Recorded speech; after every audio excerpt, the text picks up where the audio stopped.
আমি সামি। আমি আপনার মেয়ে মাহিকে ভীষণ ভালোবাসি। গত 3 বছর যাবত আমি আপনার মেয়েকে আগলে রেখেছি। 3 বছর আমি আপনার মেয়েকে সারাটা জীবন ভালো রাখবো। আমি আপনাকে কথা দিচ্ছি একটা, এরপর ওকে একটুও কষ্ট দেব, ওকে এক মুহূর্তের জন্য একা ছেড়ে যাব, কারণ আমি আপনার মেয়েকে খুব ভালোবাসি। সুমন থাকলে এভাবেই কথা বলবো, ও আমার সাথে এভাবেই কথা বলবে। এনিওয়ে মানে সবকিছু ঠিকঠাক আছে, শুধুমাত্র 2টা লাইন এটার সাথে অ্যাড করে দিই। আপনি বাবার সামনে গিয়ে বলবেন যে আঙ্কেল, এখন আপনি যদি আমাদের রিলেশনটা মেনে না নেন তাহলে এটা আমার হাতের মধ্যে বিশেষ শিশি। আপনি খালি বিশেষ শিশি করেন কেন? সুইসাইড ছাড়া কি আর কোনো কথা নেই আপনার মুখে? সুইসাইড করলে একটা মানুষ মারা যায় না, তার আশপাশের মানুষগুলোও মারা যায়। তার পরিবার, তার বন্ধু বান্ধব, তার প্রিয়জন। যে মানুষটা মারা যায় সে ভাবে যে মারা গিয়ে সে বেঁচে গেল, আর যে মানুষটার জন্য সে মারা যাচ্ছে সেই মানুষটা কষ্টে থাকে, কিন্তু না, সেই মানুষটা খুব ভালো থাকে। সেই মানুষটা আবার নতুন একটা জীবন শুরু করে, আবার নতুন একটা প্রিয়জনকে খুঁজে পায়। সুইসাইড কথাটা কখনো আর মাথায় আনবেন না।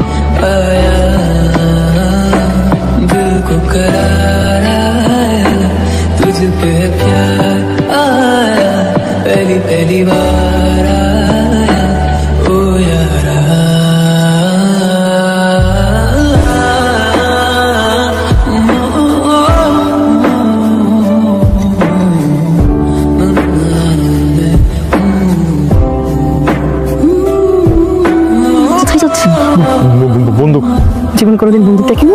দেখেছি তো, খেলা বন্দুক দেখেছি, কিন্তু এটা তো মনে হচ্ছে অরিজিনাল বন্দুক। আমার দিকে কেন তাক করে রেখেছে আপনার বাবা? বাবা আপনার ভালোবাসা কতটুকু মজবুত দেখার জন্য।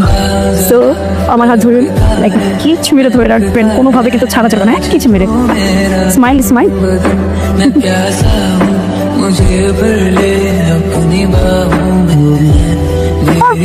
মানে গুলির শব্দ পড়ে গেছে ঠিকই, কিন্তু ছিল টাইম। বাবা আমরা এমন একজন জামাই তো খুঁজছিলাম না, অসাধারণ জামাই। আসসালামু আলাইকুম। দাদার পরে একই রকম মাসেল ফার্স্ট আমি পেলাম। কি সিল্কি না? হ্যাঁ একদম দাদা বলতে। দাদি আমার জেলাস। Thank you. কেন? এই যে এত সুন্দর অভিনয় করলেন। আমি কি করলাম? আপনার পরিবারের সবাই আমাকে এত সুন্দর করে আপন করে নিয়েছে, আমার তো আসলে কিছুই করতে হয়নি, আমার কাজটা আরো সহজ হয়ে গেল। আমি এই জন্য আপনাকে থ্যাংক ইউ দিইনি। তাহলে আপনি সুমনের হয়ে কি সুন্দর প্রক্সি দিচ্ছেন, এই জন্য থ্যাংক ইউ দিয়েছি। এই সুমনটা কি খুব সুন্দর নাকি দেখতে? হ্যাঁ। আমি কি সুমনের ছবি একটা দেখতে পারি? অবশ্যই। সুমন তো সিঙ্গাপুরে যাওয়ার পর থেকে ওই একটা ছবি নিয়ে বেঁচে আছে, দেখেন না? এই যে দেখেন, সুন্দর তো। মানাবে না? হ্যাঁ অবশ্যই, বেশ মানাবেন। Thank you. আমি তো আসি। হ্যাঁ বাই। সুমন এক সুমনের জন্য আজকে আমি এখানে চিনি না জানি না একটা পরিবারের সাথে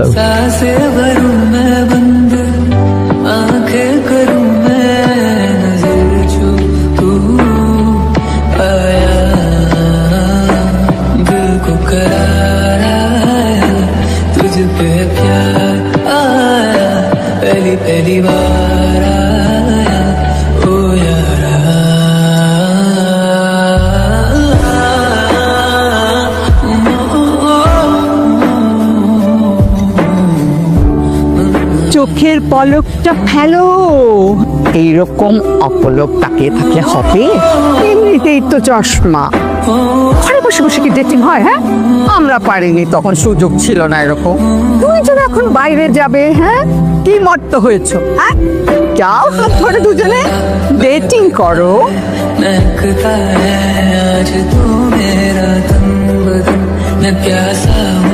मुझे भर ले अपनी बाहों में, मेरी कसम तुझको सनम, दूर कहीं ना जा।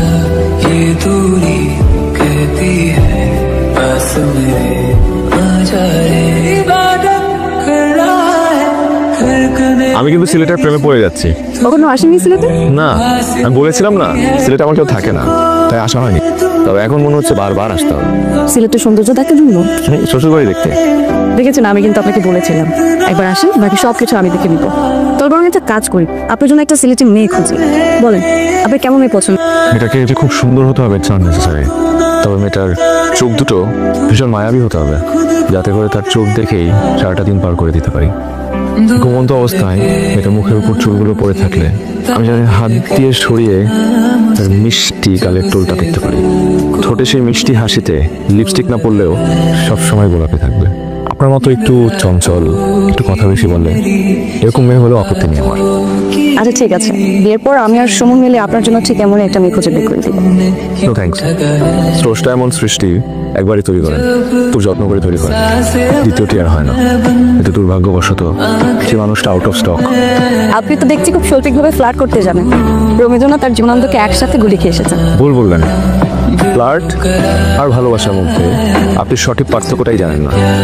ফ্লার্ট হচ্ছে ফাস্টফুডের মতো, খেতে ভালো লাগলেও শরীরের জন্য খারাপ। আর ভালোবাসা সেটা পানির মতো, এছাড়া বাঁচা যায় না। মা, ছেলেটা কিন্তু আমাদেরকে একেবারে মুগ্ধ করে দিয়েছে। কি বলো মা? আমি তো প্রথম দিনেই মুগ্ধ।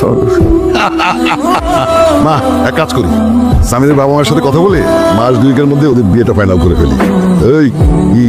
হ্যাঁ বাবা, সেই মানে তুই কথা বল তাহলে তোমার মায়ের সাথে সামনে 2 মাস পরে দিয়ে তুলবি। আমার একমাত্র মেয়ে, আমি কোথাও কোনো কমতি রাখতে চাই না। তুমি কি বলো? আচ্ছা ছাড়ুন না, এখন তো বাসা থেকে অনেকটা দূরে আসছে। ও সরি। সরি তো আমার বলা উচিত, বারবার অভিনয়ের জন্য হাত উঠতেছ। আমার তো মনে হয় হাত ধরার জন্য আপনি অভিনয় করছেন। মানে কিছু না।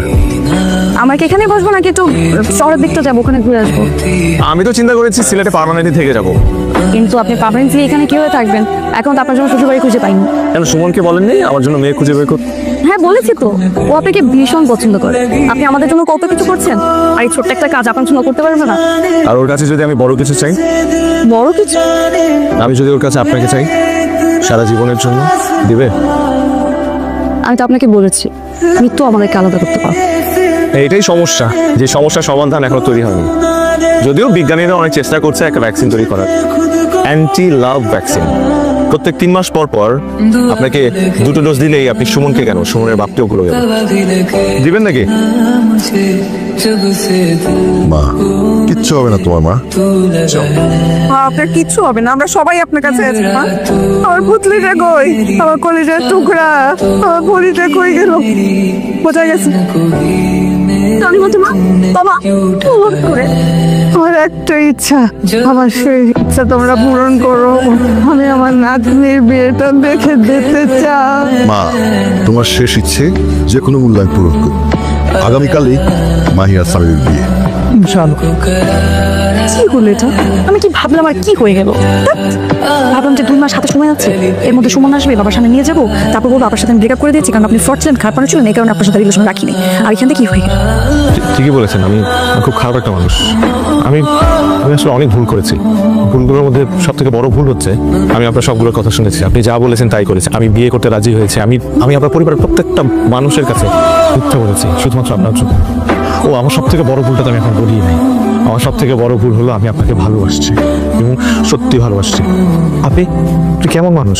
আপনি তো আমাকে এতটুকু ভালোবাসাকে আমি ডিজার্ভ করি না। তা আমার প্রতি কি আপনার একটু ভালোবাসার জন্মায় নাই এতগুলো দিনে? আর কিভাবে জন্মাবে? আমি তো খুব খারাপ একটা মানুষ, আমি তো ফ্রড। আপনি তাহলে কাল সকালে পালিয়েছেন, বাবা ঘুম থেকে ওঠার আগে কেউ জানবে না। পালানোর জন্য যত ব্যবস্থা সব আমি করবো।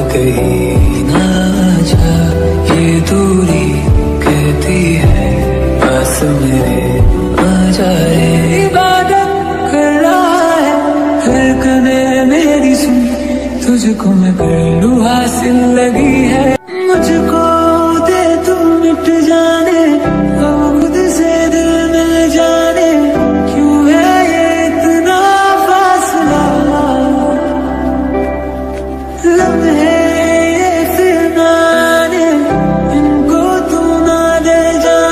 চলে নামো। তুমি আমার মেয়ের সাথে চিট করে পালিয়ে যাবে?